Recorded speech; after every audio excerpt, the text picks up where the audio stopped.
Tout commence dans le silence d'une montagne, loin de la ville, loin du bruit, loin des hommes. Assalamu alaikum wa rahmatullahi wa barakatuh. Dans l'épisode précédent, nous avons découvert l'Arabie avant l'islam et la genèse du prophète sallallahu alayhi wa sallam.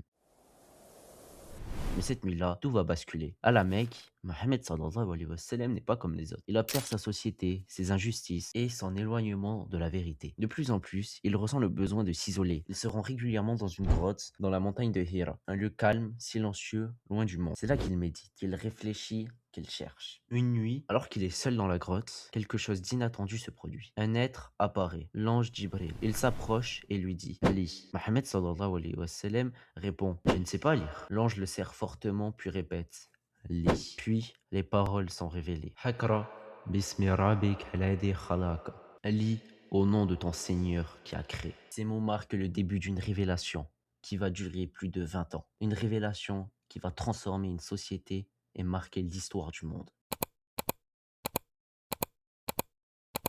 Après cet événement, Mohammed sallallahu alayhi wa sallam est bouleversé. Il descend de la montagne, le cœur tremblant. Il rentre chez lui et dit: Couvrez-moi, couvrez-moi. Il est effrayé, confus, submergé par ce qu'il vient de vivre. Khadija est là, elle l'écoute, le rassure, le soutient. Elle lui dit: Allah ne t'abandonnera jamais. Elle reconnaît en lui ses qualités, son honnêteté, sa bonté et son aide envers les autres. Elle devient la première personne à croire en lui, la première musulmane. Khadija l'emmène voir un homme de savoir, Waraka ibn Nafal, un homme connaissant les anciennes écritures. Après avoir écouté le récit, il confirme: c'est bien le même ange qui est venu au prophète avant lui. Mais il annonce aussi quelque chose de difficile: ton peuple te rejettera. Dans le silence d'une grotte, une mission commence. Une mission lourde, difficile, mais destinée à changer le monde. Si cet épisode t'a plu, abonne-toi pour suivre la suite de la série. Dis-moi en commentaire ce que tu en as pensé. Et barakallahu fikum à tous. Wassalamu alaikum wa rahmatullahi wa barakatuh.